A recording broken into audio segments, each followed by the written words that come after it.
There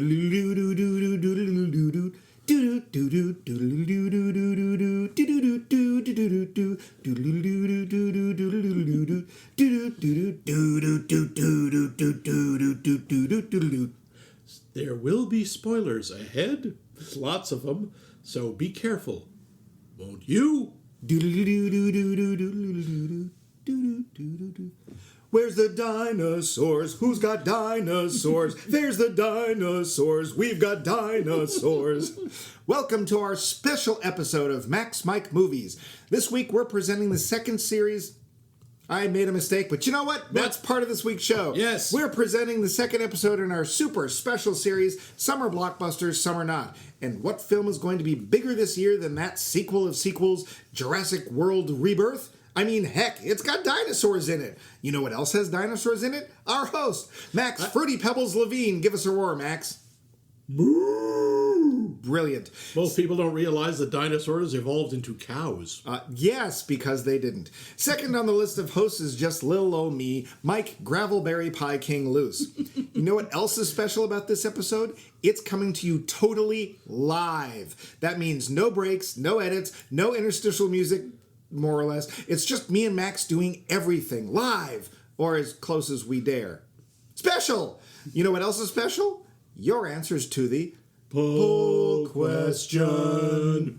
Brilliant, Max. Thank you. Last week's question: which film franchise do you think has taken things just too damn far and should be sent to bed without supper? Oh boy, did you have answers.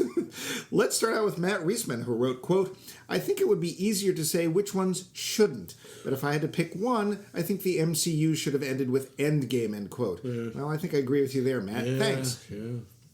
Dave.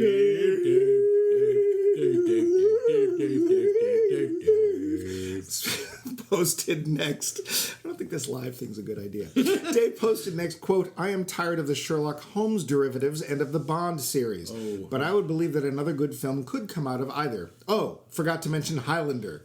End quote. Well, there can be only one. There can, except there were, what, 7? No, there were, who cares? There's also a series. But anyway, thanks, Dave. Agatha Gasparoni said simply, quote, Jurassic Park, end quote. Oops. Well, she doesn't listen to this week's episode. Yeah, thanks, Agatha. Speaking of which, did I happen to mention? Yes, I did. I mentioned the name of the film. Woo! And the series, which is Summer Blockbuster, Summer Not. Anyway, Brian Mundo's answer was, quote, Fantastic Four, Spider-Man. I mean, they just keep remaking these. I love superhero movies, but I stopped watching these a while ago. It's just the same thing over and over, end quote. Ooh. Ouch. Right before yet another take of the FF comes out. Oh, thanks, Brian. Roland Hardy just wrote, quote, Mission Impossible, end quote. Well, I think you get your wish. Thanks, Roland. Yes, and thank you for being a headless Thompson gunner. He isn't. Shut up. George Saulnier posted, quote, I'm sick of all superhero films. They're all absurdly formulaic. Even their attempts to break with formula are formulaic. I want smaller stories. Saving the world every episode or few gets really boring. It's what drove me away from comics. I feel that when a character faces one too many I think he meant life-altering events, it turns into satire or soap opera. Characters should have something to say or do and then be done. Tell stories. Don't just throw bigger conflicts at characters because people like them. Find new characters for new conflicts, end quote. You know, we did give superheroes a good long run. So well, maybe. But you know, crap, I got nothing. Thanks, George. Yeah. Chrissy Becker-Krenitsky offered, quote, Toy Story, end quote. Yeah. And sadly, I think they're working on yet. They are. There's a 5th one coming out. Hey, what was our boy's name? I think it's... you got a friend in... Nick Hoffman offered, quote, Indiana Jones, don't get me wrong, the original 3... What do you mean original 3? Are beloved, but the last 2 are horrific, and frankly, I don't want to see anyone other than Harrison Ford in the role, and he's too old to do it properly now, end quote. Yeah, well, see our episodes on episodes Indiana Jones 4 and the search for his health copay. Yeah, thanks, Nick. Jen Ings said, quote, The Fast and the Furious, end quote. I think there's 27 now. Maybe 150. I've lost track. Thanks, Jen. Well, the best part is that they all deal totally different. Never mind. Family. Is that what it is? I thought it was family. He's got a fast car, and he's going to show us 7 or 8, 9 times. He's got a bitchin' Camaro. Bitchin' Camaro donuts on your lawn. Jamie Kleinert responded, quote, I'm not going to make a lot of friends with this one, but Star Wars. Gasp. Disney live-action remakes. Let the originals speak for themselves and seek out new stories to tell in new ways. Yes. Please, end quote. For the love of God. Yeah, I totally agree, at least on that second part. And I'll consider the first. First Thanks, one, Jamie. yeah, there's unfortunately a lot of evidence supporting her. Yeah. Keith Wright. Hey, did you know that Keith Wright is an actor in that amazing podcast, What? Q Footsteps? My God, isn't that like the second most amazing podcast in all the known universe? I believe it is. Wow. Anyway, Keith Wright offered up, quote, the Fast and the Furious franchise. They are all the same movie with a different number. If they were still making Resident Evil movies, I would say them too. Same movie, different number, end quote. You know, I think I managed to miss all of them. Both Resident Evil and Fast and the Furious. I've seen one Fast and the Furious, and I've actually seen I've seen like 2 of the Resident Evils. That many, huh? Yep. Well, thanks, Keith. It has nothing to do with Mila Jovovich. Next kink it is Vovovich started this morning. Does anybody have jumper cables in the sound of this show? Damn it! Yeah. I swear I just charged the Jovovich. Coming in at top speed, it's Byron Ho with, quote, Fast and the Furious. Oh. It should have stopped after Tokyo Drift, end quote. We got a front runner. People really are sick of that series. Yeah. Well, thanks, Byron.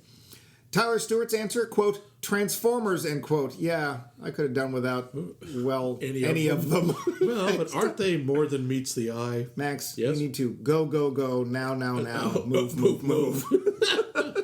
So dear, Mike has to take his anti-LaBuffing medication. Thanks, Tyler. We got email from our pal Bill O'Lading. And wow, Bill O'Lading. what a coincidence. He wrote, quote, Welcome to Jurassic Park. Where's the dinosaurs? The original Jurassic Park 1993 is a cinematic masterpiece that deserves its place in film history. Everything that has come since with this franchise is derivative, unimaginative, and money-grubbing. Oh, well. Good intro to this week's. Oops. This time the dinosaurs are trainable. That time the dinosaurs are mutants. This time the dinosaurs are SeaWorld. That time we got Jeff Goldblum back. This time, that time, blah, blah, blah, blah, blah. Who cares? The original film really is perfect as its own self-contained story. The subsequent ones lose all sense of realism of the original, which is what made the original so thrilling, scary, compelling, and beautiful. In later films, it's really all just a video game with dialogue. Ooh, I don't know if I can disagree with him there. Ooh, ouch. The only thing amusing about it is the memes, especially the Zookeeper ones. The Jurassic Park franchise is the quintessential example of storytelling being overwhelmed by cheap CGI. Look at the dinosaurs! Look! Can anyone here even attempt to convey the plots of Jurassic Park movies 2 through 7? Oh, gods, there's 7 of them? Did you know there were 7 overall? No, I didn't. This series needs to be put to bed. I honestly thought this one was the 5th. No, I knew it was 7. Honorable mention, Terminator. The original 1984 is also a wonderful self-contained masterpiece. True. The 5 subsequent films... Wait a minute. Just get worse and worse in terms of storytelling. Including Terminator 2 in that? Well, he says some films are just too perfect for sequels. Terminator is one of them, and then quotes, I know now why you cried, from Terminator 2 Judgment Day, end quote. So I'm not sure what that was. Is he being sarcastic? It's hard to tell. I don't know, but maybe he means that he cries for the subsequent bad films. Oh, maybe. But yeah, it seems Bill knew what movie was coming up on our show this week, so thanks, Bill. It's a little suspicious. Well, not really. We did announce it last week. That's what they want us to think. No, we actually did it. You were here. Oh, yeah. Right. I remember. I was there. And this just in, totally not recorded later and spliced in. Not at all. Not in the least. I don't know why you would say that. I don't know why I would say it either, because it didn't totally happen. Nope. This is all done at the same time. Live. We have a message from Vince. Ooh, of course, because we all know dinosaurs really evolved into penguins. In Canada. Yep. And Vince answered, quote, I saw Monsters when it came out and really liked and have been wanting to watch it again. I didn't remember the circular story at all. As for the Long in the Tooth franchises, Jurassic Park ran out of steam with the third film, in my opinion. Oops. And this new, I'm going to guess he means this new one, seems to be just a monster movie now. Actual dinosaurs aren't enough for the studio anymore. As much as I love Star Trek, there would have to be something really innovative for me to think another movie was warranted these days. I am tired of reboots, reimaginings, and backfilling stories in film series. I'm always open to a good idea, but we aren't getting much of them these days. I look forward to hearing what you thought of the new Jurassic World movie, end quote. Well, your wish is our command. And you won't have to wait long. Ting! Lastly, oh boy, the hotline. Gee, I wonder who it is. And I wonder if she wants a date with Max. Me. Ah. Yes. Come along, my little velvet-voiced garden snail. You. Now, let's find out. Garden snails are adorable. Shut up. Let's find out, shall we? Hello, Mike Max Movies. This is Dora Templemeier. Hi, Max. You adorable little lumpy smuggum-wuggums. Anyway, I'm here to answer your poll question this week, which happens to be which movie franchise has had enough. Well, I'm just gonna narrow it down for you. All of them. I'm serious. Anything that has had more than 3 movies, that's enough. What's the matter? Nobody's got a good imagination anymore? They can't come up with a good movie? They gotta go climb on all this other stuff? Over and over and over again. You see the same kind of movies. I've had enough. So that's my answer. I want 1 movie, maybe 2 movies. All right. So maybe you can do like a triptych. Do 3 movies. But that's no more than that. You try something new. There's so many wonderful stories out there. Like the story of Max. That's a wonderful story. I know most of it, and I hope I get to know lots more. Anyway, I hope you guys have a nice week, and I'll look forward to hearing you next week. Bye. Doris has a point, except for Lord of the Rings, if for no other reason it was originally written in 3 parts. Maybe movies should just have 1. It's not, yeah. I mean, we got along with that for a long time. Yeah. Yep. I mean, yep. Wizard of Oz took how many years? Let's see, 39 to 85.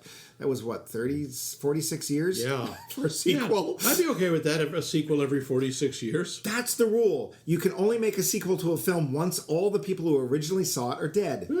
Yeah. You know what? I'm good with that. Anyway, thank you, Doris, for using our hotline. And we love those answers. But especially Max, love yours. What's your answer for what franchise really should have just? Oh God, there are so damn many. A lot of which were covered. I gotta say the Alien franchise. I mean, it just lurched into absurdity, especially once they got. I mean, can you tell 3 and 4 apart? One of them's the prison planet, and one of them isn't, and I can't tell which one's which. 3 is the one where she doesn't have hair. 4 is the one where she does. Yep. I want to see the Aliens movie where she has hair. Yep. No. 4 is memorable mainly because who else is in it? It's like, oh, look, there's Ron Perlman. Wasted. There's Dan Hedaya. Wasted. There's Winona Ryder. Wasted. There's Sigourney Weaver. So wasted. Maybe she was. She might. I hope she was. Well, that might have been. Okay. I'm going to make another Aliens film. Wow, man, that sounds great. I mean, I can't think of any other way she'd say yes. Well, I can. So, Ms. Weaver, I understand you'd like a 3rd villa in Tuscany? Oh, well, yeah, there is that. Although, if you have a villa in Tuscany, sometimes James Bond shows up and shoots you in the leg. You know what? I'd be okay as long as he stayed to cuddle afterwards. Oh, Max! Hey, it's Daniel Craig. Anyone would cuddle with him. Get on your side of the couch. You're nervous. But I got to go with the Aliens franchise. The first 2 are terrific. Yeah. Very different movies, but really, really good. That was also one of the strengths. Yeah. Is they say, first one's a haunted house movie, second one's an action movie. Yeah. And then they just get more and more absurd. And then when they get to like Prometheus or Alien Goes to Hawaii or whatever the last couple were, it's just absurd. I think that Alien and Terminator suffer from one of the same central problems, and that is James Cameron swoops in, does something cool, leaves this wake, and then people try to backfill it with garbage. Yeah. That being said, with that. James Carbon knows a lot about garbage these days. Oops. Oh, what about you? What's a series you would like to see go off to upstate to run and play with other series? I'm trying to think of one that I wouldn't want to do. I'm not a... In general, I'm not a fan of sequels. Yeah. More often than not, when a film is made, there isn't the idea that, well, what's going to come after this? What's the next film? Because it's a financial thing. They're not going to do another one unless this one's successful. The problem is, if you approach it ahead of time as this giant grand story, you're going to leave some things out and it'll feel unresolved and the audience isn't satisfied because you're hoping to do more films. Well, if you write a story that's nice and self-contained and well written and balanced and everything, then you don't need any more. Yeah. So I think they all suffer from it. I'm going to kind of side with Doris and the Finkosaurus. Oops. What? And I'm going to say, I think I don't like the idea of franchises. And, I'm a Star Trek geek. And God knows there's... That is the franchise. Yeah, well, you could say the same thing from Doctor Who, because Doctor Who was there first. Yeah. And I'm not a Doctor Who fan. And apparently Doctor Who has gone through a renaissance, and Doctor Who is way better than it used to be, which is awesome. Yep. That's what they say. I don't know. I guess I'm kind of done with that whole mentality because it's all about money over content. Yeah. So, yeah. But that's going to really feed poorly into my question. But we love those answers. Please keep them coming. And what are we answering? Yes. This. What? What film do you wish could be expanded into a franchise? Oh, you hypocrite. I didn't say I wanted it. I want to see if they want it. What do you want to see more of? Whose adventures got cut short? Let us know and we'll tell you how later. For now, we'll just get back to Jurassic World Rebirth and... The facts. Cool. That works so well. Trivia. Remember Jurassic World Rebirth. Budget. 180 million, which for these days is sadly about average. Yeah. Yeesh. It's kind of cheap, really. Yeah. Well, for a summer blockbuster. Yeah. Well, it's no Mission Impossible, which was 300 and something disgusting. Yeah, whatever.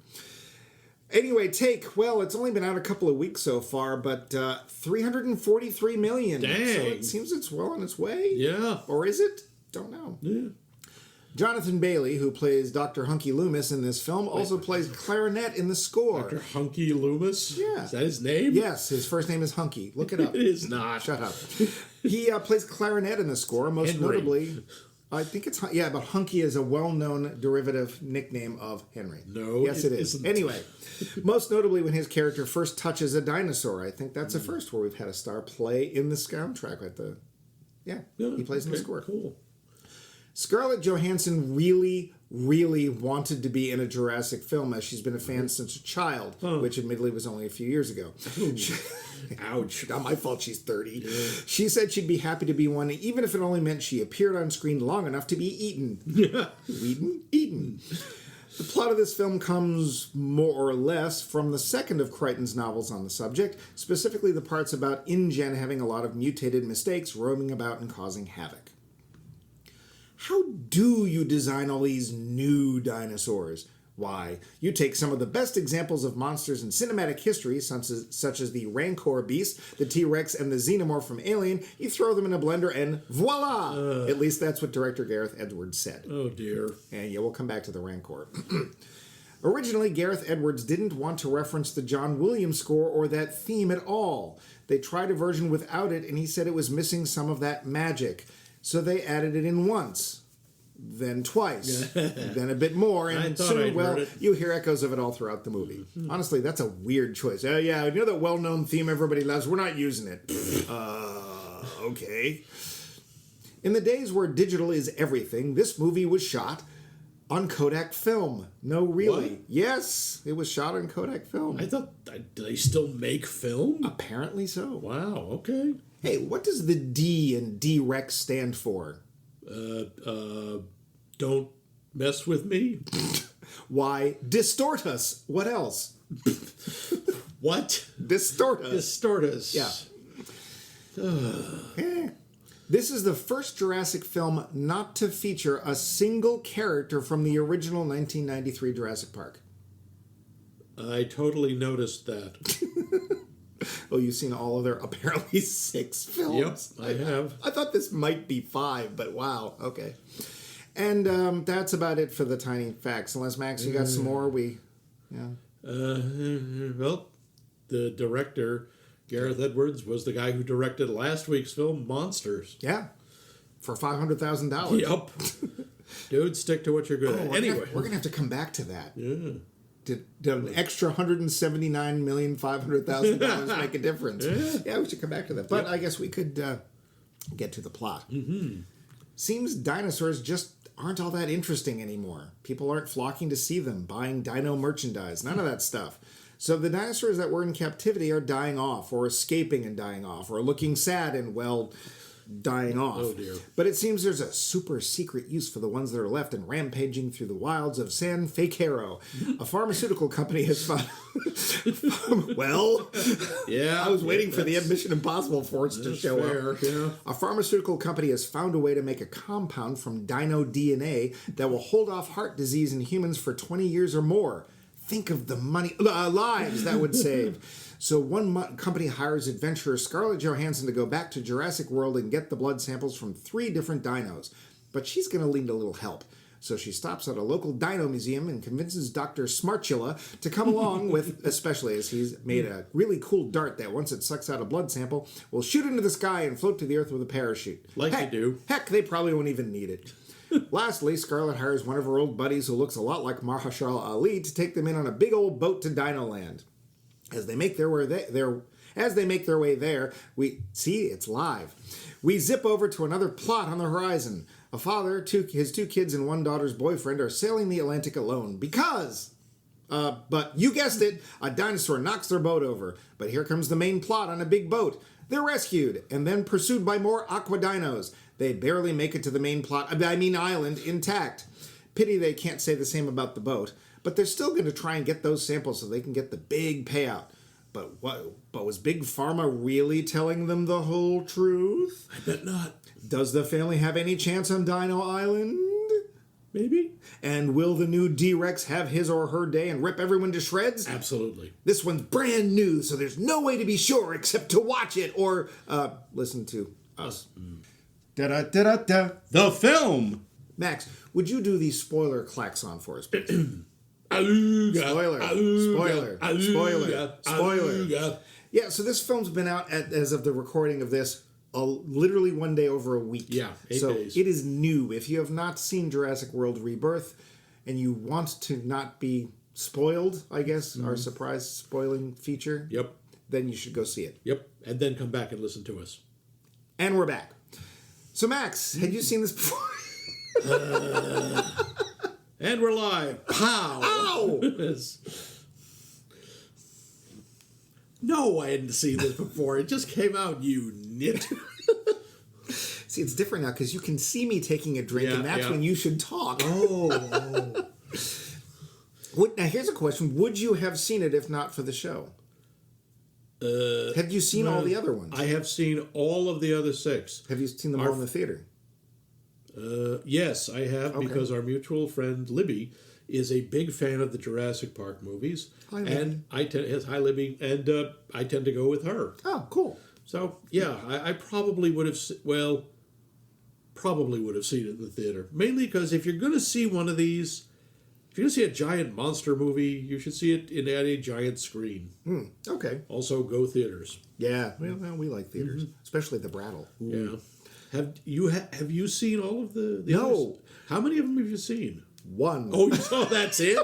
Oh, wow, you will. I saw the first Jurassic Park in the theater. That was the last Jurassic Park film I saw in the theater, and it's the last Jurassic Park film I've seen. Huh. I was not as impressed with the original Jurassic Park, if for no other reason, and to be fair, I was a lot younger then, because this was 32 years ago. I know. So I noted when I went to see the movie that we didn't get to see a frickin' dinosaur for an hour and 10 minutes, Yeah. which is like more than half or close to halfway through that film. It's a long film. Yeah. Looking back now, I think I was a little harsh on it at the time, and I think it is a pretty cool, fun film. And the dinosaurs at the time were very revolutionary, wouldn't you say? Oh, absolutely.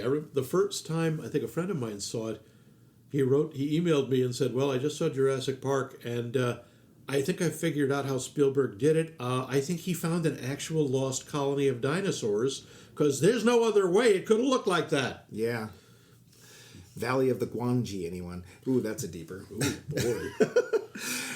And there's actually an interesting documentary series on Disney Plus about Industrial Light and Magic. And Jurassic Park was one of the turning points for CG. Oh, yeah. And yeah, Spielberg wanted to make the movie, and he assumed they were going to do stop motion or, I don't even, Go Motion had come out. Go Motion is slightly different in that it actually jiggles the model while it's being filmed so that there's that blur and it doesn't look, so the dragon and Vermithrax it doesn't look quite as choppy. Yeah. Okay.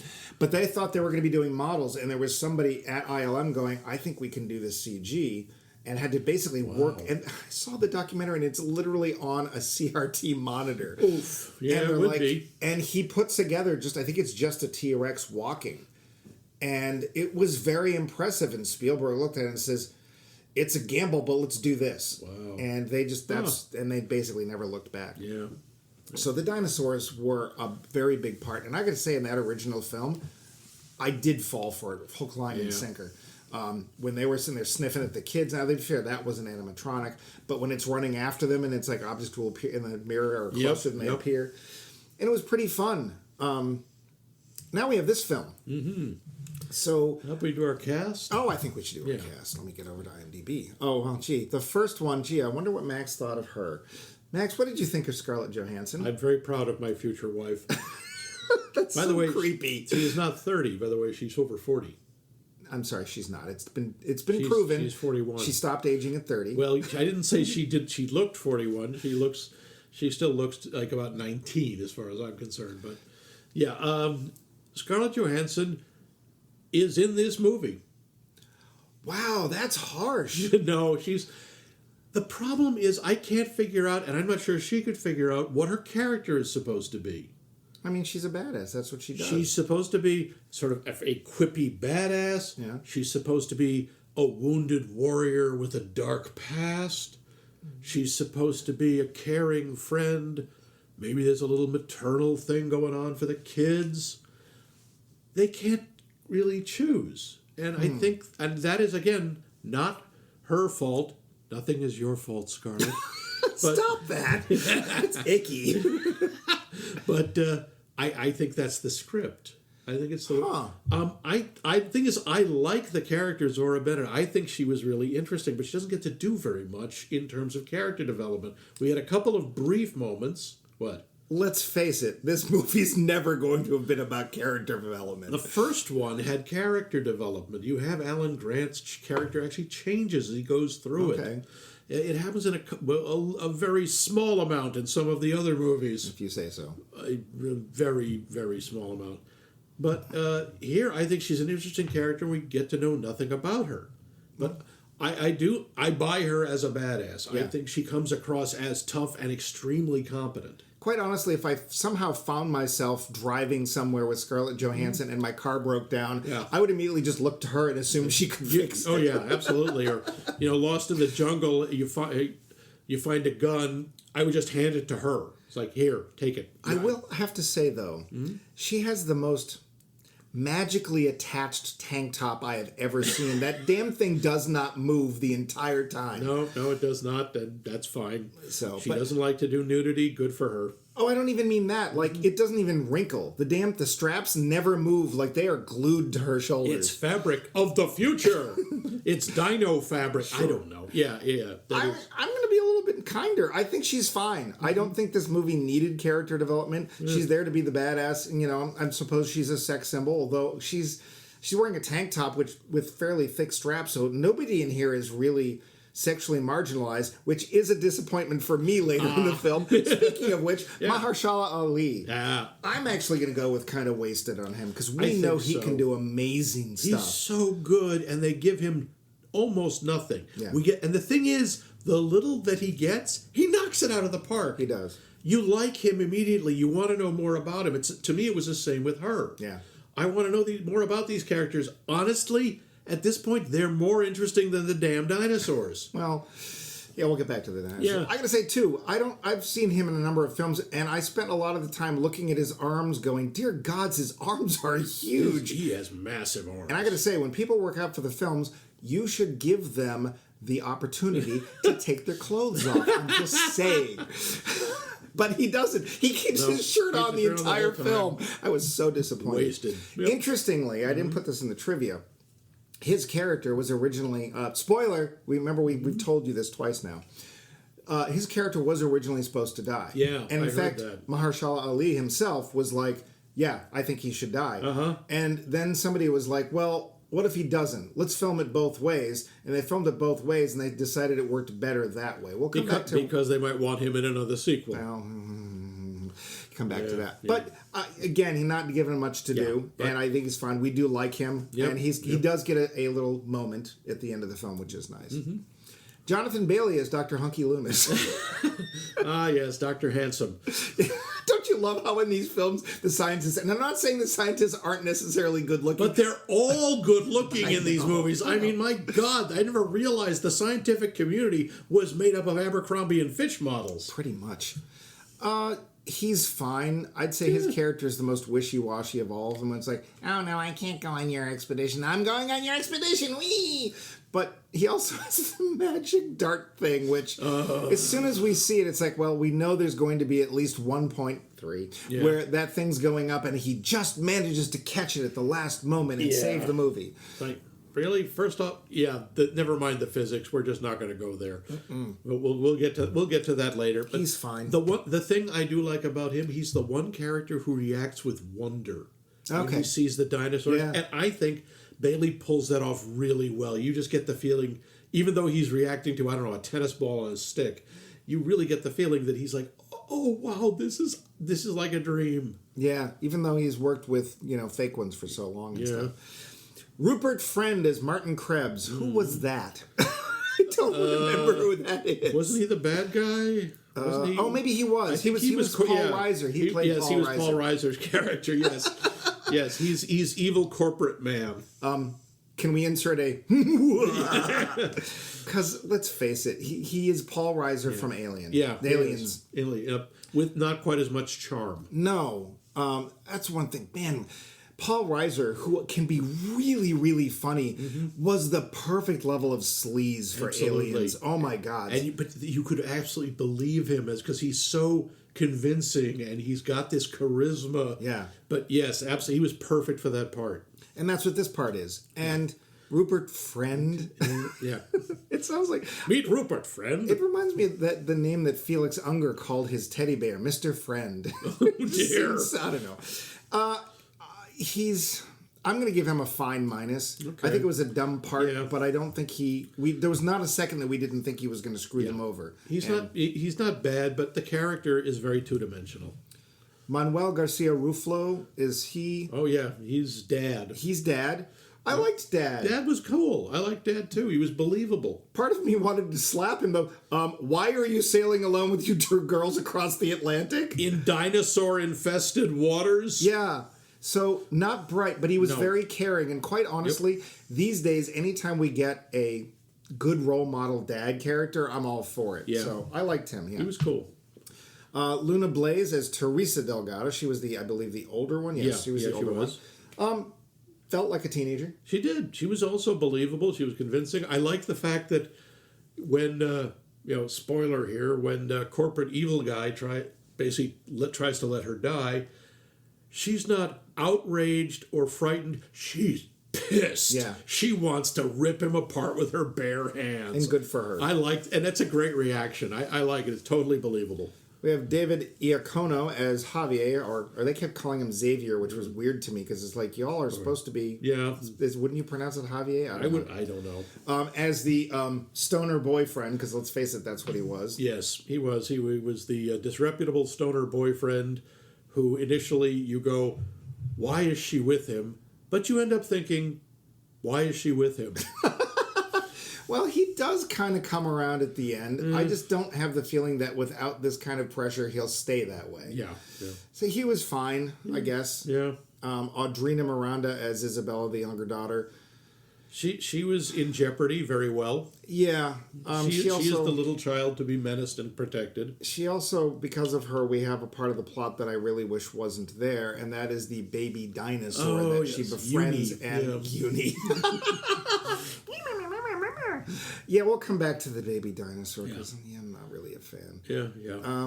Who else do we have in here that was of anybody? Well, we've got... Oh, yes, helicopter pilot. I remember her. Well, we've got the crew, the Professor and Marianne. Yes, we've got and the rest. Yeah. We got the French guy Leclerc, and we've got the other tough woman Nina. And they exist. Yeah, but the thing is, I don't know if you fought this too, but as soon as we meet the crew on the boat, I could easily start putting numbers on them as who's going to get eaten first. It's like each one of them might as well have been wearing a red shirt, really. Well, not only that, but you even knew who was going to get eaten at what point. It's like, it's his turn. Yeah, he's going first. Yep, she's next. Okay. It's sort of a thankless role because, we need somebody to get eaten by a dinosaur. Do you think you can do that? Well, yes, I can. Okay. You did a good job at being eaten. Yep. So the cast, I would say, in general, is adequate minus decent. 2. They're acceptable. They're not embarrassing. No, but I don't know. Most of the people in here I don't know from other things, but the ones that I do, I don't think embarrass themselves. Yeah. So, welcome to Damning with Faint Praise. We'll see how far that goes. Yeah. There are a lot of little subplots that don't seem cohesive, but which do kind of come together. Yeah, sort of. When we first go off to see the family, I just thought they were going to be instant victims to show the... Yeah, I thought they were going to die immediately. Yeah. But no. No, we're going to bring them into the film. And spoiler, they all live. Yeah, they do. The whole clan, the whole bunch of them. The whole Brady bunch of them. Yep, the whole Partridge family. They all survive. Including Ricky Siegel next door. Do you think that there was a moment in the film that you thought any of them was going to die? Yeah, I thought we were going to lose the boyfriend. I did too. I was almost sure, because that happens. And especially initially, because, Dad doesn't like him, we won't mind if he dies. And then, Wouldn't. And then the daughter will mourn and she'll be all upset. And it's like, all right, you know what? I'm okay with that, because I don't mind having some expectations subverted there. I agree. I also, now that you've described it, though, think, there might have been a lot more interesting character development if there might have been. Yeah, there really might have been, having to come to terms with things. Yeah, would have brought things up. But anyway. Yeah, Javier, again, I think he might turn out okay. And the kind of cool part about that, if it's true, is she says to her father, you don't see in him what I do. Yeah. And we know what he sees in her.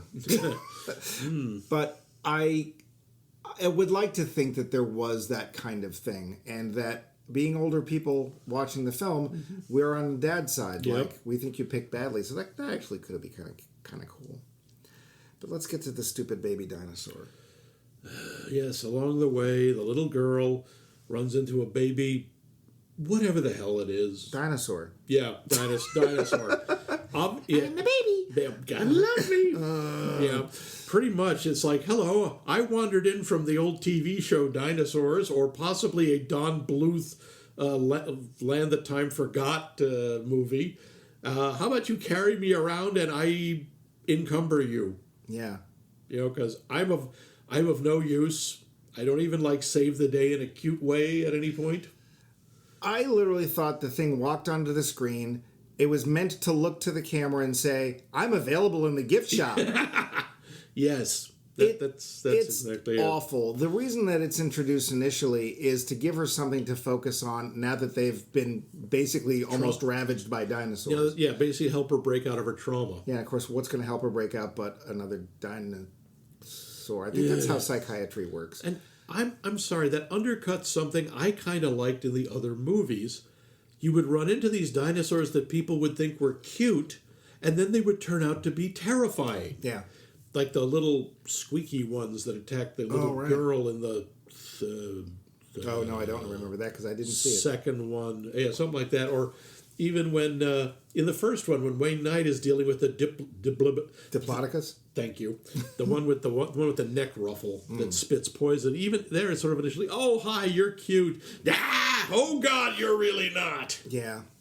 But no, this is like, oh, you're cute, and you're going to stay cute. Okay. Let's face it, it's Baby Yoda. That's what it is. Except Baby Yoda actually has a point. And does things, and also stimulates character growth. Although is green and will grow up to be something really scary.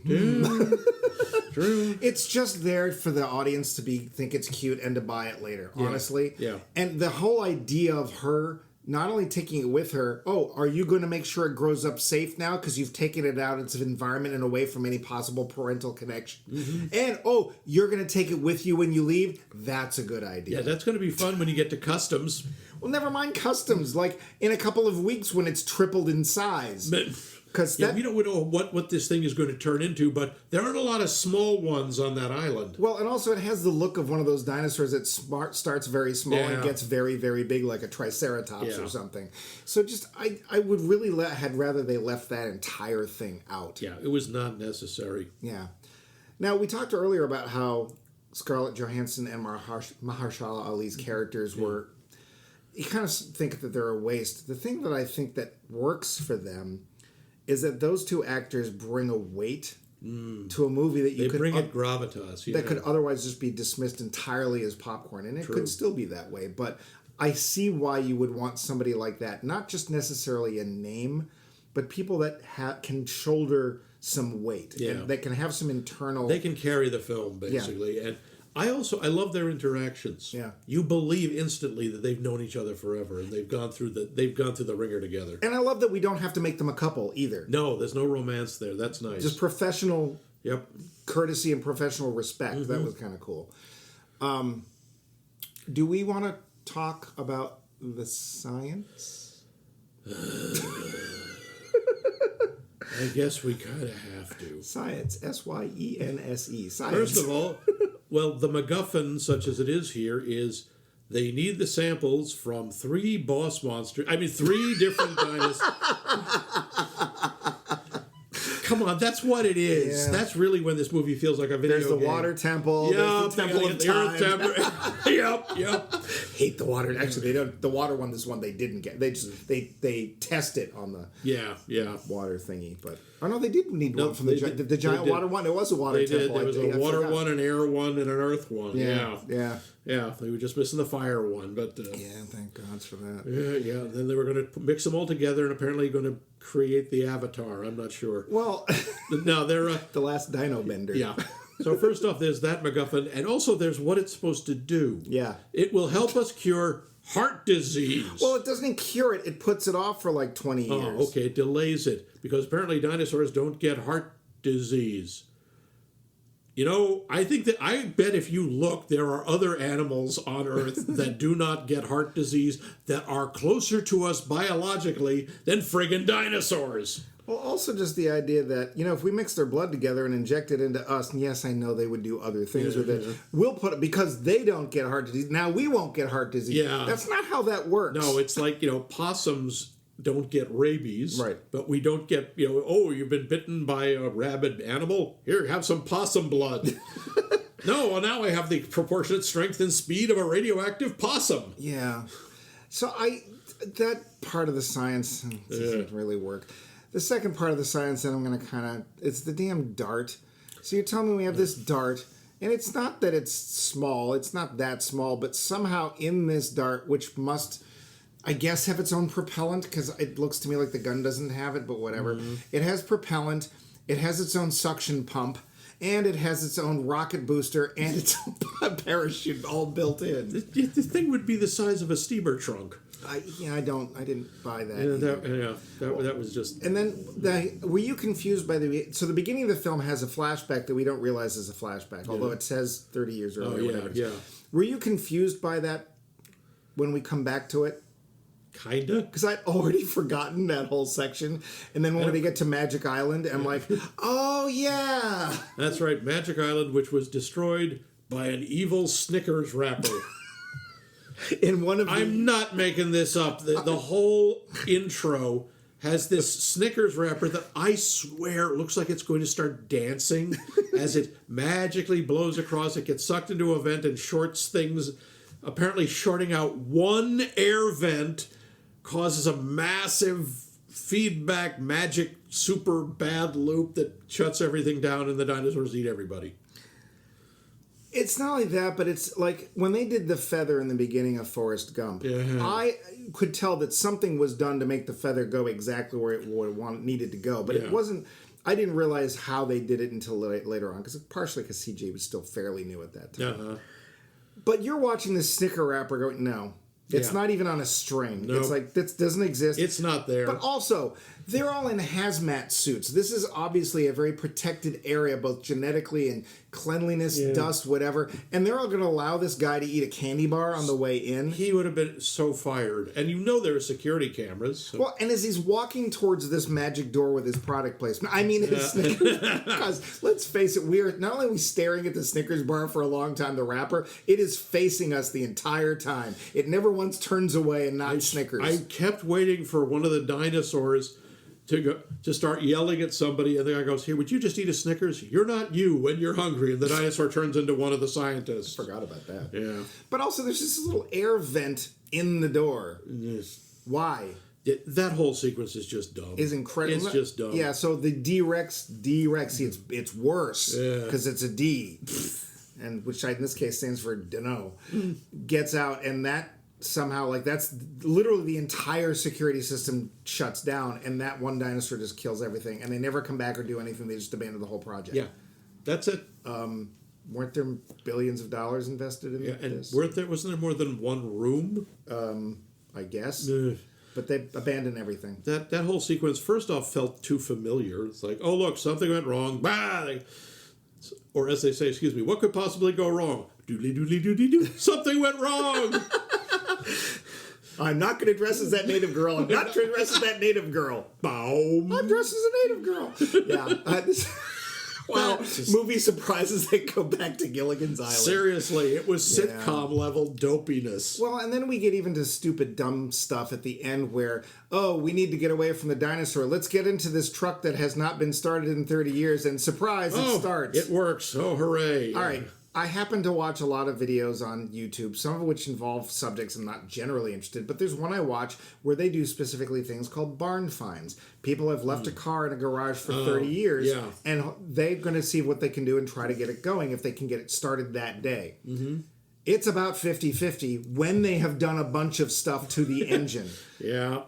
One of the things that happens really often, mice get in there. They go in there and they nest, they chew stuff up, and they eat stuff, and they pee all over the place. There's dinosaurs here. Who knows what's been living in that thing? There wasn't even any dust in those things. No, that's right. Perfectly clean. Yeah. And they get in their giant Hummer things or whatever, and they... Hey, how about that? It works. Yay. Yeah. So there's... One moment I do kind of like, someone shoots one of the dinosaurs and they die. Guns have just been utterly useless against dinosaurs in every movie. Well, Max... Guns hadn't been invented when dinosaurs were around, therefore they're not susceptible to them. You don't understand science. Boy, I guess I don't. When you were looking at, I think it was specifically the D-Rex, did you instantly go, oh, look, it's the Rancor? Yeah. Yeah. I was like, oh, look at that, the Rancor, but it's got some kind of a blister on its forehead. I don't know. Yeah. It also looked like about 9 other monsters we've seen. But I just went right to the Rancor. And when I found out for trivia that it was partially based on that, I'm not really all that surprised. What did you think about the action, and what did you think about the pacing? I got to say, the pacing I thought was pretty good. Yeah, it moved along It moved along well. It is a longer movie. And I thought it was good. There was some tension initially, but when things are happening, to me, it got less and less as the movie went on. Okay. But there was some really good moments, very tense moments, and they weren't all jump scares. And I do like the bit where people are talking and suddenly you see that something slowly rise up behind them or just walk past them. Yeah. Yeah, I thought that was cool. I liked the airborne dinosaurs. They weren't, I don't know what they were. They weren't pterosaurs or some such. Pteranodons or whoever. They weren't those. Well, they're mutants, so they're now... Oh, right. We can call them whatever we want because they didn't really exist anyway. Hey, fleshy-headed mutant creature, are you friendly? No way. Yeah, okay. Strange brew callback. Yep. I think one of the problems is that we know from the start who is likely to die and who isn't. Mm-hmm. And if there's a scene with either of the kids in peril with a dinosaur peeking over a plant, they're not going to kill off the kids. No, but the others, you're not sure. I mean, I assumed at first that both Mahershala Ali and Scarlett Johannson would survive. Right. And when I thought Ali was dead, or excuse me, Duncan Kincaid of the Clan Kincaid. There can be only one. Only one. When there's a point where you think he's dead. Like, oh, wow. okay, that gave him a nice heroic send-off. Except what happened? How did we know that he didn't die? We never saw the body. Yep. We did not actually see. When you don't see them die, when you don't see the body, they're not dead. It wasn't quite as bad as the end of Hudson Hawk, and it's like, you made it? Can you believe it? Airbags, can you believe it? Yeah, Fire suppression system, can you believe it? Yeah, that's probably what happened. Because not only does Ali's character make it, he somehow gets way ahead of them and shoots off his flare gun. No, I'm sorry. He was right. He should have listened to the actor. But I gotta say, I did think things were exciting, and the pacing was good. It does move along. And I think that if you're the kind of person who paces yourself with your popcorn, you'd be just like, I don't think you would slow down. I think you would be eating kernels of popcorn all throughout the movie. Yeah, you would really not want... It's one of those movies where there isn't a good time to go to the bathroom. No. Yeah, it passed the test for me. Yeah. So, yeah, it's more or less one escape scene after another. But, that's kind of what we're expecting. Well, let me ask you that. Yeah. You've seen all 6 of them. Yes. At this point in the Jurassic Park milieu, what would you like to see in a Jurassic Park film? What do you want the film to do for you? You're going to go see a Jurassic World now. You're going to go see a Jurassic World. What do you want it to do? I liked the idea of dinosaurs in the real world. I would have liked to see more about how they integrate, what people are doing. Are there like illegal dinosaur hunting clubs? Do they do safaris where you go and take pictures of them? Where have they adapted to? I think the whole thing that they talk about in the first movie and probably the second movie is man and dinosaur have never existed on Earth together before. What's it going to be like? And we don't really get that. We see a bunch of single shots here and there, like, oh, look, there's one roaring at a lion in a zoo, and here's one over here. But I'd like to see, this is supposed to be 17 years, I think, after they've been released, after they got out. And all we find out is, oh, yeah, they can't really survive in our world, which I have to say made sense. That part of the science made a lot... Well, hang on. Part of it made sense. My head was starting to hurt when you said the word science. Yeah. The idea that they would not be able... 65 billion years ago, there's bacteria, there's viruses they don't even know exist. I would assume they would have all gotten sick and died in a week, but... Well, the atmosphere was utterly different. Oh, yeah. The level of oxygen was wrong, the amount of sulfur... the magnetic field is all different. Yeah, well, we just... And it's like, okay, yeah, I believe they would die out. And the one thing is like, oh, but it's okay if they live along the equator, partly because there's more oxygen there. Yeah. Well, no, I don't think that is the case. No. Well, to be fair, you could make the argument that where they were might have because there was more plants there. Yeah, but that's not just along the equator. There are places where there are many, many plants. Well, you know also that oxygen tends to stay put. It doesn't go anywhere. Right. That's right. So it just settles in a belt. Yeah. Also, it's like, oh yeah, so now every place along the equator is off limits. No Do you coffee. know how many people live in equatorial regions? Also, that's the only place you can grow coffee. Yeah. You've just cut off the world's supply of coffee. Oh, that's not going to happen. So they call it the Starbucks rebellion. Yeah. So, and I know you're not a filmmaker, and it's not really fair to put you on the spot, but assuming that they said, okay, let's see how humans and dinosaurs start to interact or whatever, what would you hope the outcome in the film would be? Do you think it should go the way that Michael Crichton kept saying, which is when humans start messing about with technology and don't understand the ramifications, we should have some sort of conflagration? I'd be okay either way. I'd be interested to see if it ended up being like an apocalypse. Mm-hmm. I'd also be interested to see if we ended up with, in effect, like How to Train Your Dragon, where people just... they've got dinosaurs hitched to plows, or their kids are riding on them, or their feet. They have herds of them because it turns out pteranodon eggs are really tasty. I don't know. I think one of the things the film does that I thought was interesting was basically say, as cool as they are, they're just another fad. And eventually people are going to get bored with them and not be interested in taking care of them. And the ones that we pull out of their natural habitat are going to be screwed. Because, we're not... Yeah, they don't need dino chow. Puppy chow's good enough, stuff like that. Yeah, they also make... It's a throwaway, but they point out They lived on this earth for millions of years. You understand? These guys, we've been around for an eye blink. Yep. Compared to dinosaurs, they had a hell of a run. Mm-hmm. It's not their time anymore. They don't belong here, and they make that clear. And there's a bunch of speculative fiction that has been written about what if the damn meteor never hit? Yeah. Would we be here? The answer is probably not. Very because the unlikely. only reason mammals did so well is because they were more adaptable to the change that came than the lizard folk were. And there were a few larger things around to eat them. Yep.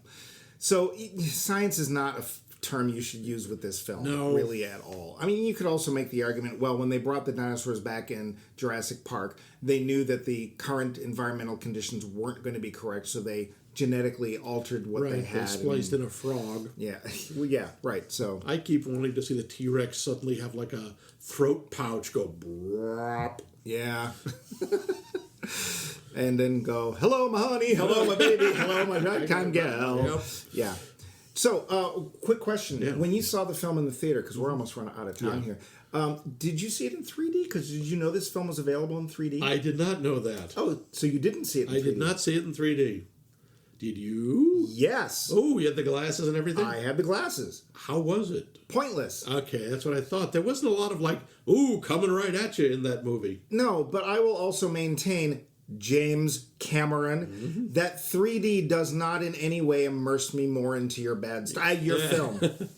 If you have a good story, that is going to immerse me way more than any gimmick. Because 3D is a gimmick. I'm sorry, that's all it is. It is. If you eventually get to the point where you are making immersive films, where the audience can literally wander around wherever they want during the film, Oh boy, that's going to take a hell of a lot more planning and direction, etc. That's much more of a video game sort of thing. Yeah.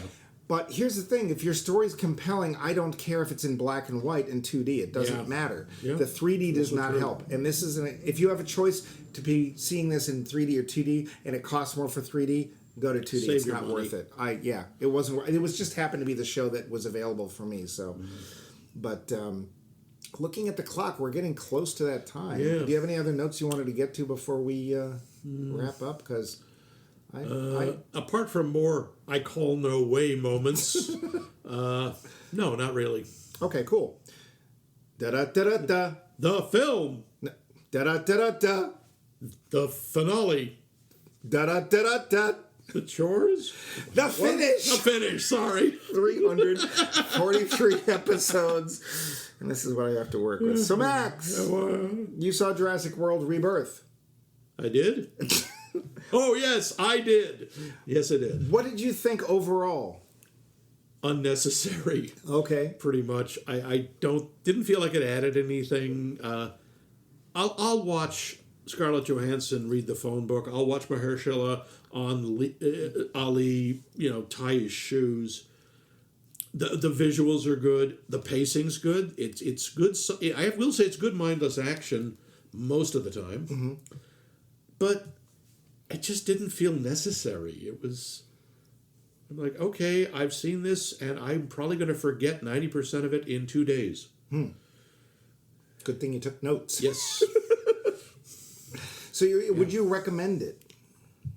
As a good... Look, if you like the Jurassic Park franchise, which, according to our listeners and our poll question, not a lot of people do.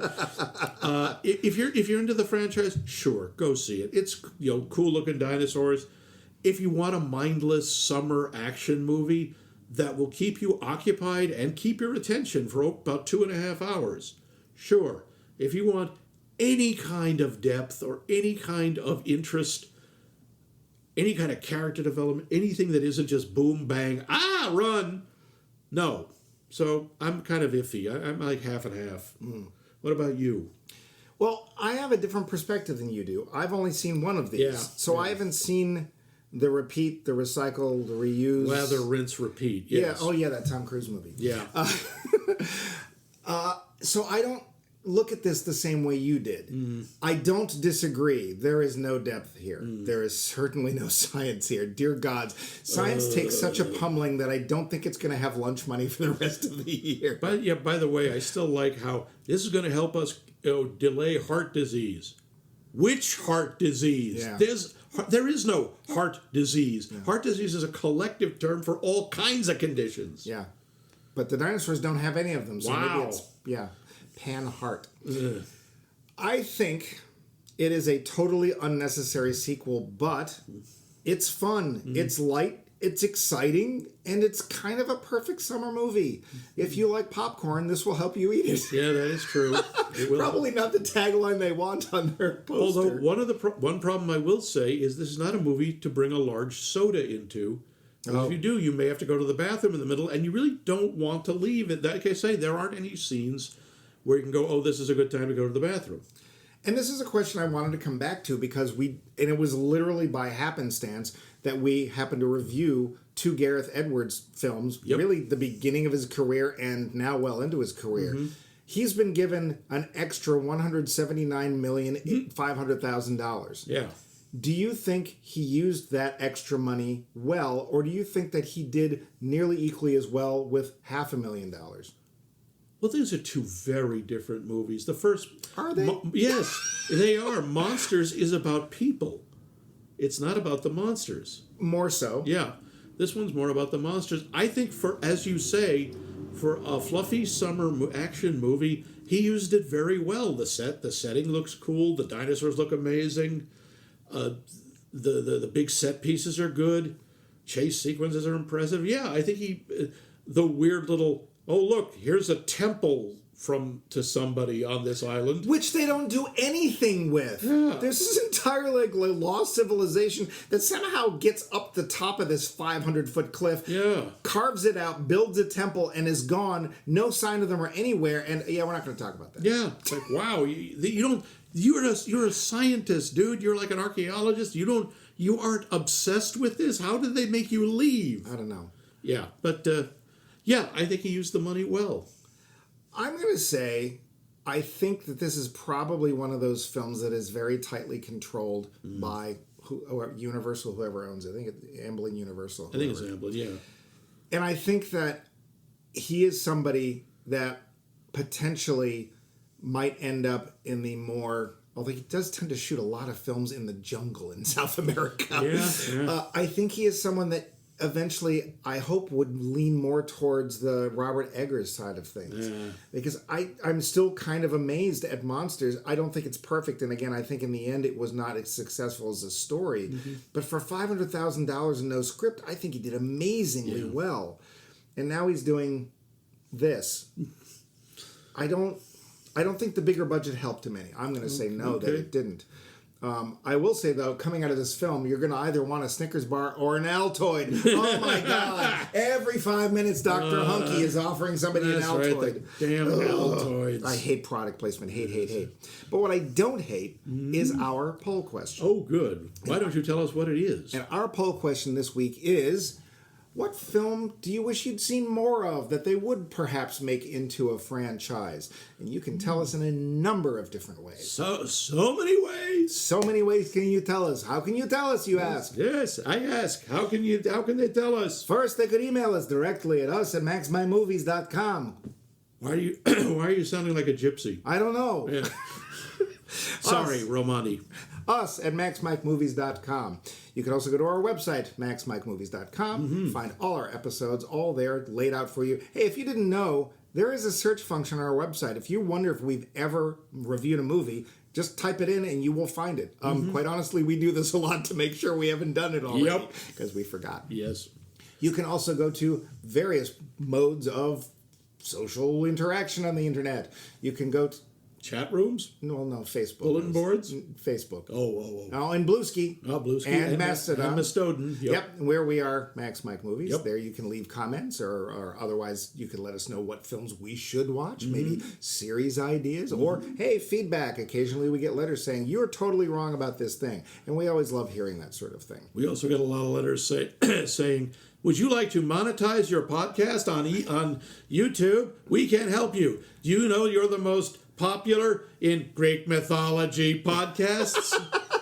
What was the one we were number 17 in? I forget. It was something really weird. It was. Anyway. You keep going. Anyways, we could also be like Doris and use our hotline. You can call us at 617-389-398-7266. Yes, 617-398-7266. Leave a message. We'll put your voice on the air. And then, of course, lastly, if there is a podcast app out there, pick your favorite. There we are, Max Mike Movies. But we are not going to probably continue or finish our series on, oh no, a giant monster next week, because we have another entry coming up in Summer Blockbusters, Summer Not. Yes, we do. But Max, what is that entry going to be? What are we going to talk about and see next week? Well, I can explain, but wait. Look, up in the sky. Huh? A man in a plane. Baron von Richthofen was his name. Oh, sorry. No, that's Baron von Grapeberry. That's Snoopy versus the Red Baron, which I'm still waiting for that movie. No, you're not. No, I'm really not. But no, we are going for a totally original character that no one has done for so long. Superman. Snafu-perman. Yep, super duper man. Yeah. They're doing it again. They're trying it again. This is with James, watch my budget grow gun. Max, what color are my underwear? Pink. Thankfully, he's wrong. Yes. Or is he? There's only one way to find out. No, let's not find out. But I was just going to suggest they tune in next week. Oh, yeah. Thank God. Yeah, next week, Superman. Superman.